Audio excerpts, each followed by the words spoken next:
Hey everyone, welcome to my channel Dental Edge. I am Dr. Bhanachak.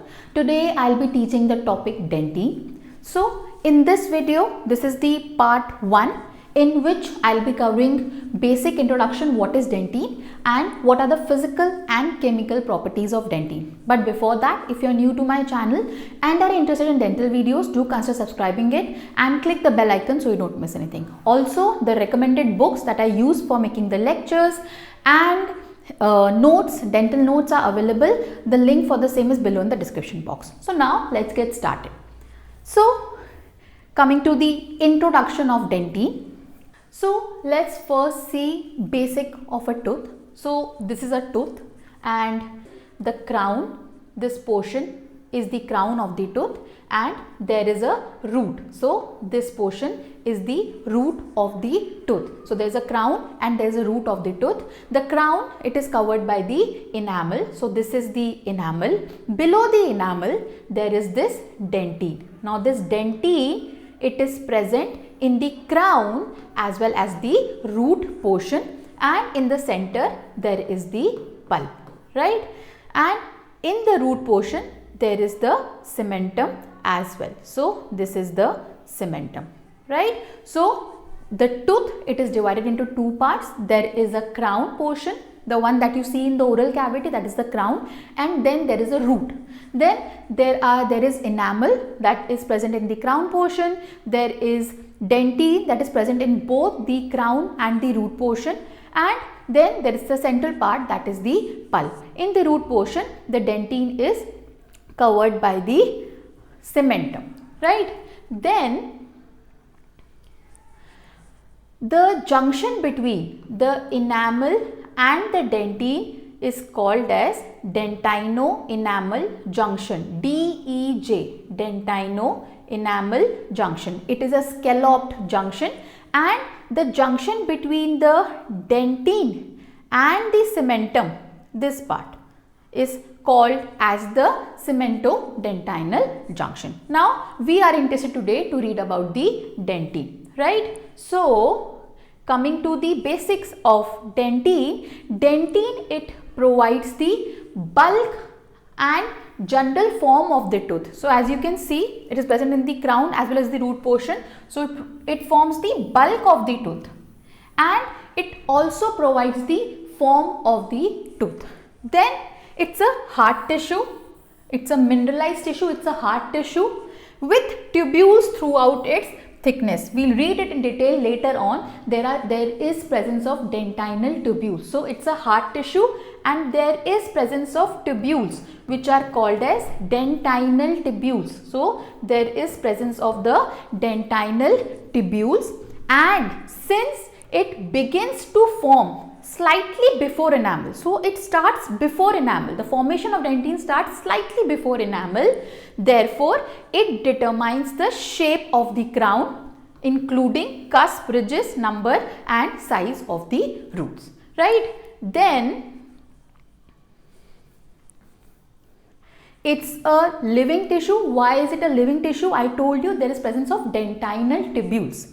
Now the cells that form the dentine are called as odontoblast. So there is presence of odontoblast. They are the cells that form the dentine. Where are they present? They are actually not present within the dentine. They are present at the junction of the dentine and the central pulp. But the processes of the odontoblast, they extend into the dentinal tubules. So if this is a histological section of a complete tooth, enamel is not seen because it is lost. These are the dentinal tubules and this is the pulp. Now there are cells present at the junction of the dentine and the pulp. So these are the cells. They are called as odontoblast. They are present at the junction of dentine and pulp, and the processes of these odontoblasts, they extend into the dentinal tubule. So processes from this odontoblast, they extend into the dentinal tubules, right? Therefore it is a living tissue. Dentine is a living tissue. So as a living tissue, it contains within its tubules the processes of the specialized cells, the odontoblast. Now this is a question in your exam.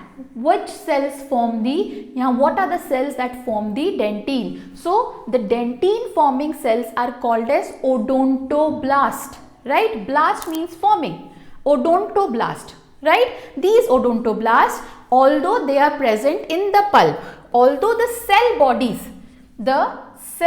body is present along the pulpal surface of the dentine, the cells are morphologically cells of dentine because the odontoblasts produce the dentine as well as their processes, that is odontoblastic process, exist within the dentine. So again, if you see this image, this is an odontoblast cell body, this is the pulp, and the processes, they are extending into the dentine. This is the dentino-enamel junction. There is enamel, there is dentine, there is pulp at the center, right? So these are the, therefore it is a living tissue. Fine. Then physically and chemically, dentine, it closely resembles bone, although dentine is harder than bone. Remember, enamel is the most hard, dentine is relatively less hard. In enamel, there is 96% of minerals. In dentine, there is 65% of minerals. So dentine is less hard than enamel, but it is more hard than bone. But the basic, physically and chemically, dentine, it resembles bone, right? Main morphologic difference between bone and dentine is that the osteoblast, again osteo means bone, osteoblast, bone forming cells, right? They exist on the surface of the bone. So bone is formed by osteoblast, the bone forming cells. They get entrapped in the matrix of the bone and they become osteocyte. This is not the scenario with dentine. The odontoblast, they form the dentine, but they do not get entrapped. Only their processes, they extend into the dentine. So main morphologic difference between bone and dentine is that some of the osteoblasts, that is bone forming cells, exist on the surface of bone, and when these cells become enclosed within the bone matrix, it is called as osteocyte. But in case of dentine, the odontoblast cell bodies remain external to dentine. So it is present outside dentine, external to dentine at the pulpal surface, but only their processes exist within the tubules, that is the dentinal tubules. Both are vital tissue as they contain living protoplasm. So this was the basic introduction of dentine. So dentine, it's a hard tissue. It forms the bulk of the tooth. It also determines the shape of the tooth. Then it has the dentine forming cells are called as odontoblast. These odontoblasts are present at the junction of the dentine and the pulp, but the odontoblastic processes, they extend into the dentine in the dentinal tubules, and it is more or less similar to bone except a few features. Now coming to the physical and chemical properties of dentine. Now in the teeth of young individuals, the dentine, it is light yellowish in color. So in the teeth of young individuals, it is light yellow in color, becoming darker with age. What we see is, we see the enamel in the oral cavity, but the enamel is translucent. So we usually see the color of the dentine, but it depends upon the thickness of the enamel and all. But the dentine, it is light yellow in color, becoming darker with age. This is point number 1. Then it is viscoelastic and subject to slight deformation. So it is viscoelastic, right? And it provides support to the enamel. Enamel is quite brittle because of its hardness. So it is viscoelastic and it is subject to slight deformation. It provides the support to the enamel. It is harder than bone. So it is more hard than bone, but it is softer than enamel. As I told you, enamel is the hardest, then there is dentine, and the bone is less hard than the dentine. Now this hardness of dentine also varies. So dentine hardness slightly varies between tooth types, between the crown and root dentine. then it is somewhat harder in the central part than near the pulp or its periphery. So it is more hard in the center than in the near the pulp or at the periphery. Dentine of primary teeth is less hard than that of the permanent teeth. Then coming to permeability, dentine is permeable. So the tubular structure, I told you there are dentinal tubules, we will come to the detail later on, but the tubular structure of dentine makes it permeable. Permeability decreases with age. So now if you see this radiograph, the dentine, it has 65% inorganic matter and 35% organic matter and water, as compared to enamel, which has 96% of inorganic matter.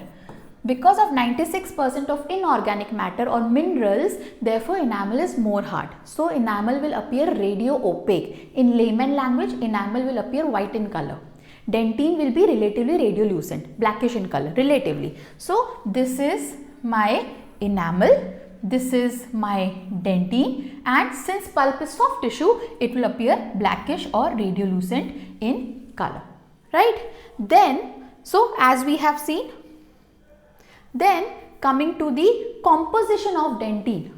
So I told you there is organic matter and there is inorganic substance. How much is the organic matter? Organic matter is 35% and inorganic, that is minerals, inorganic substance is 65%. Therefore, it's a hard tissue. So, in organic substance, what are present? There are mainly, most important is the collagen fibers in the dentine, right? And which type of collagen fibers? There is type 1 of collagen fibers mainly. A few type 5 and type 3 will also be present. But what you should remember for exam, mainly there is collagen, and what type of collagen? Type 1 collagen.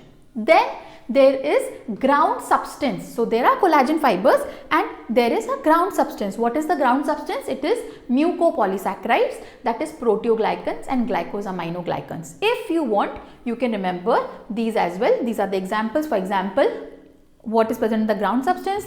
There is dentine phosphoprotein, dentine sialoprotein, dentine glycoprotein, dentine matrix proteins, osteonectin, osteocalcin, bone sialoprotein, osteopontine, matrix, extracellular phosphoglycoproteins, proteoglycans and some serum proteins. This if you want you can remember. Nahi to only if you remember there is ground substance, and ground substance consists of mucopolysaccharides, that is proteoglycans and glycosaminoglycans, and there is presence of growth factors like IGF-2, TGF beta, BMP2. So there is presence of growth factor. So this is the organic substance. So organic substance is mainly type 1 collagen. Then there is ground substance. What is ground substance? Mucopolysaccharides, right? In mucopolysaccharides there is proteoglycans and glycosaminoglycans, and there is presence of few growth factors. This matrix components, they are important in the process of mineralization, matrix mineralization, right? Then there is inorganic substance. Now what is the inorganic substance, or what are the minerals? So there is presence of, one thing that you have to really remember is there is presence of hydroxyapatite crystals. Hydroxyapatite crystals. Each crystal, it is composed of several thousand unit cells. Now what is the formula of the unit cell? The unit cell formula is this. You have to remember this. So there is presence of, the mineral content is in the form of hydroxy, mainly in the form of hydroxyapatite crystals, and this is the formula of the unit cell. These crystals, they are plate shaped.